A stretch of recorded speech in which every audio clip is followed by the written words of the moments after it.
Hello everyone! Today we're bringing you a brand new episode that we're sure you'll all enjoy.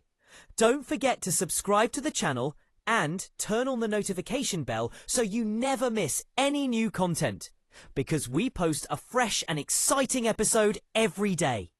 Now, let's get started with the video. Enjoy watching! This is the story of a catastrophic NFL loss that wasn't decided by a penalty, a fumble, or a miracle Hail Mary. This was a loss decided days before the kickoff, written in a playbook, and executed with a stubborn refusal to adapt to a reality that was screaming success. Buckle up, because the Cleveland Browns just suffered a collapse so profound it didn't just end their season. It exposed a rift between the players, the coach, and the brilliant rookie quarterback they should have trusted. We're talking about betrayal, baffling decisions, and a defensive superstar who essentially told his head coach he messed up, all in the most professional, devastating way imaginable. This is the shocking truth about the night Kevin Stefanski benched Shedeur Sanders, and what it truly cost the Browns franchise. The headline reads like a bad joke. The Cleveland Browns, playing in their own stadium as massive 12-point favorites, fell to the one-win Tennessee Titans, 31-29. Let that sink in. This should have been a walkover, a get-right game against a team that was already checked out and looking toward the draft. Instead, it became a full-blown organizational crisis, a total collapse that goes beyond simple X's and O's. The Browns allowed the league's most anemic offense to control the clock and score 31 points. But the true tragedy, the moment that has fans and analysts furious, revolves around two critical plays in the final minutes. These two decisions stripped the ball from the franchise's hottest player and gifted the game to an opponent that had no business winning. Amidst the chaos and the collapse, a single player was playing out of his absolute mind, giving the Browns a chance they never deserved. Rookie quarterback Shedeur Sanders. Son of the legendary Coach Prime, Sanders came into this game under immense pressure. And he did more than just perform. He absolutely balled out. We're talking 364 passing yards, 3 touchdown throws, and another one on the ground. He shattered the franchise record for a rookie QB, showing poise and confidence that defied his inexperience. The kid was surgical, delivering a perfectly placed fade route that demonstrated NFL elite touch and vision. When the Titans built a seemingly insurmountable 14-point lead, it was Sanders who put the team on his back, orchestrating 2 magnificent fourth-quarter touchdown drives. This wasn't just good play. This was clutch play, ice-in-the-veins execution that had the entire stadium on its feet. He was the hero they needed. Sanders led his team to the end zone to cut the Titans' lead to 31-23. According to modern analytics, going for a 2-point conversion in this situation, down 8 points, is often the mathematically correct decision. If you convert, you're down 6 and can tie with a later touchdown and extra point. If you fail, you still need the same sequence, a touchdown and 2-point conversion later on. The logic is sound, but the execution was not. On the first two-point attempt, the snap was fumbled. It was unfortunate, possibly due to a backup center. But it was a simple execution error. Football happens. Instead of dismissing it as a fluke and trusting his soaring quarterback, head coach Kevin Stefanski apparently made a snap judgment that would prove fatal. He was already planning his next move. A move that involved sidelining his star when he needed him most. But that wasn't the whole story. After the failed first attempt, Sanders, unfazed, marched the offense 80 yards down the field, delivering a stunning performance, climaxed by a touchdown that made the score 31-29. They were within striking distance, needing one play for overtime. The quarterback was hot. The momentum was roaring. His teammates believed in him.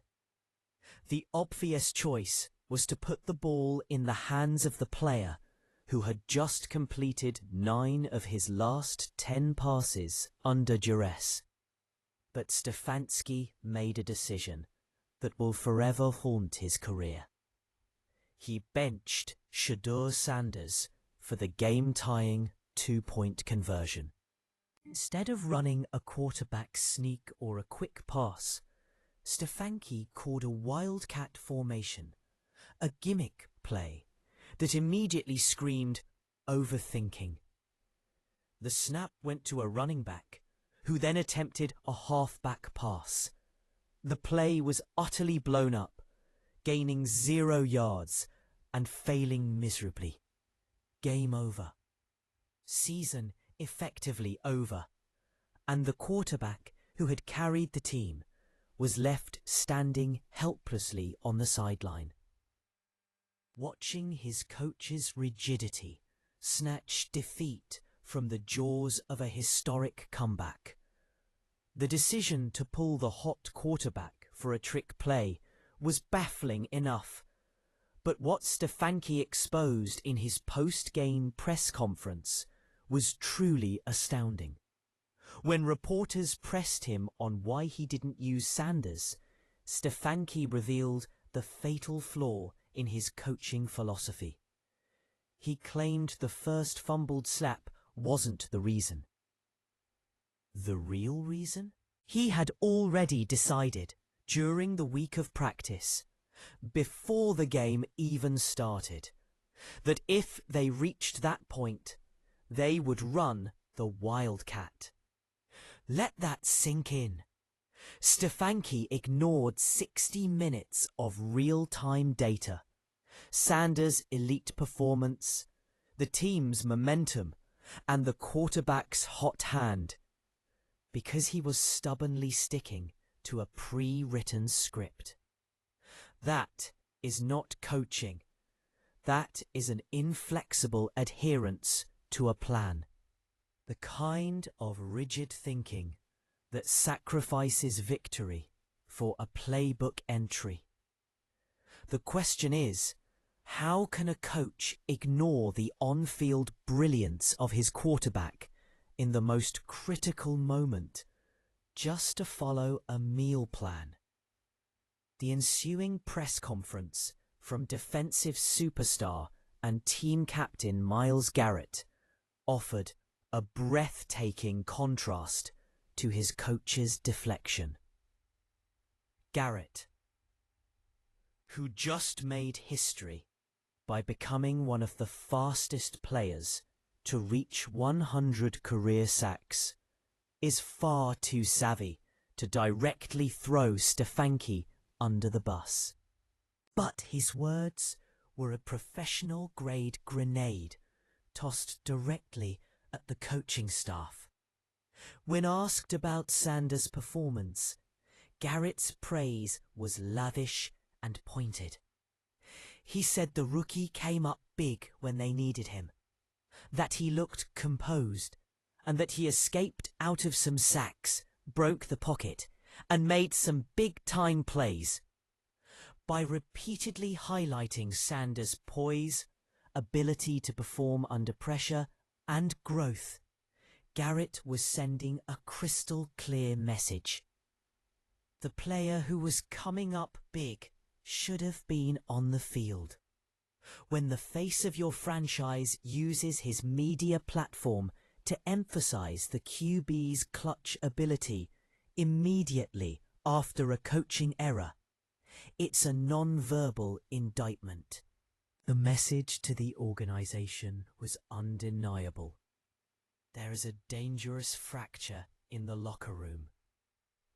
While Garrett was brutally honest about the team's defensive lapses, admitting they didn't execute and that the performance was not who we are, Stefanski handled his own press conference by stonewalling. When asked to explain the decision, the coach simply repeated, "I'm responsible for all of it. I make every call." While this sounds like accountability, it's actually the opposite. It's a deflection dressed up as leadership. He took the blame for the result without ever engaging with the legitimate questions about the reasoning. There was no reflection, no acknowledgement of error, and no indication that he would learn from the mistake that cost them the game. This refusal to engage, to justify the baffling decision to sideline a quarterback who had just put up a career game, only amplified the frustration bubbling over from the locker room and the entire fan base. The cost of this one decision is immense. The loss officially eliminated the Browns from playoff contention, a devastating blow compounded by brutal injury news to star players, including the likely loss of the starting center to an Achilles injury. The season, which had brief moments of promise, is now officially slipping away. But the deepest cost lies in the head coach's complete waste of his rookie quarterback's brilliance. Shedeur Sanders showed the world he possesses the talent, the poise, and the clutch factor to be the future of the franchise. Yet, when he was at his absolute peak, with the entire season riding on one play, his coach chose a pre-planned gimmick over the player's white-hot hand. This loss isn't just a loss on the scoreboard. It's a shocking revelation of a coaching mentality that prioritizes rigid planning over real-time adaptation. The question now is, can a head coach who actively refuses to trust his most talented player survive the inevitable fallout from his own self-inflicted crisis?